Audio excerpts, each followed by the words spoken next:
وَوَصَّيْنَا الْإِنسَانَ بِوَالِدَيْهِ حَمَلَتْهُ أُمُّهُ وَهْنًا عَلَى وَهْنٍ وَفِصَالُهُ فِي عَامَيْنِ أَنِ اشْكُرْ لِي وَلِوَالِدَيْكَ إِلَيَّ الْمَصِيرُ۔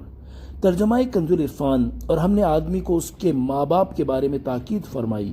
اس کی ماں نے کمزوری پر کمزوری برداشت کرتے ہوئے اسے پیٹ میں اٹھائے رکھا، اور اس کا دودھ چھڑانے کی مدت 2 سال میں ہے کہ میرا اور اپنے والدین کا شکر ادا کرو، میری ہی طرف لوٹنا ہے۔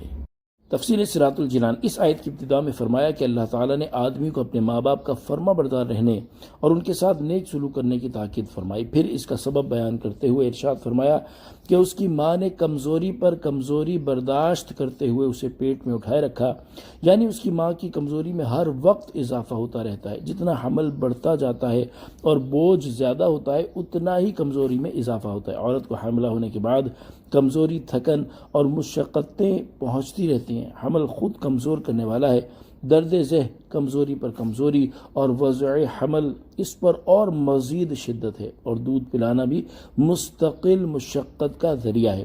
اس کے بعد ارشاد فرمایا کہ بچے کا دودھ چھڑانے کی مدت ولادت کے وقت سے لے کر 2 سال تک ہے۔ یہاں ماں کے 3 درجے بیان فرمائے گئے۔ ایک یہ کہ اس نے کمزوری پر کمزوری برداشت کی، دوسرا یہ کہ اس نے بچے کو پیٹ میں رکھا، تیسرا یہ کہ اسے دودھ پلایا۔ اس سے معلوم ہوا کہ ماں کو باپ پر 3 درجے فضیلت حاصل ہے۔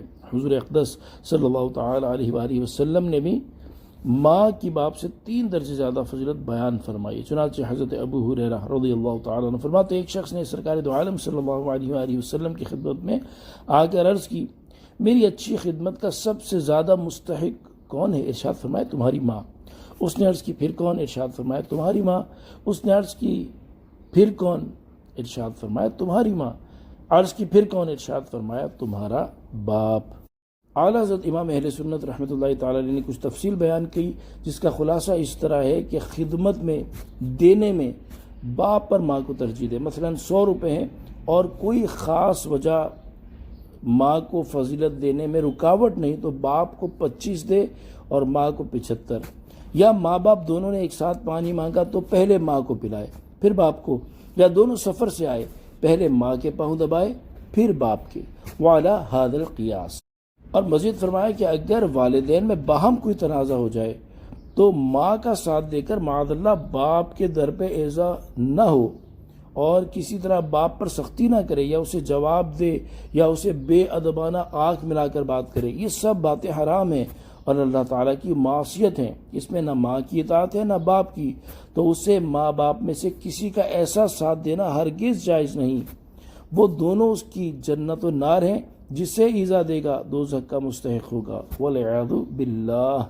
ان اشکر لی ولوالدیک، کہ میرا اور اپنے والدین کا شکر ادا کرو۔ یہ وہ تاکید ہے جس کا ذکر اوپر فرمایا تھا، اور اس سے یہ بھی معلوم ہوا کہ والدین کا مقام انتہائی بلند ہے، کیونکہ اللہ تعالیٰ نے اپنے ساتھ بندے کے والدین کا ذکر فرمایا اور ایک ساتھ دونوں کا شکر ادا کرنے کا حکم دیا۔ اب اگر کوئی بدقسمت اپنے والدین کی خدمت نہ کرے اور انہیں تکلیف دے تو یہ اس کی بدنصیبی اور محرومی ہے۔ حضرت سفیان رحمۃ اللہ تعالی علیہ اس آیت کی تفسیر میں فرماتے ہیں کہ جس نے 5 گانا نمازیں ادا کیں وہ اللہ تعالیٰ کا شکر بجا لایا، اور جس نے 5 گانا نمازوں کے بعد والدین کے لیے دعا کی تو اس نے والدین کی شکر گزاری کی۔ صلو علی الحبیب صلی اللہ تعالی علی محمد صلی اللہ تعالی علیہ وآلہ وسلم۔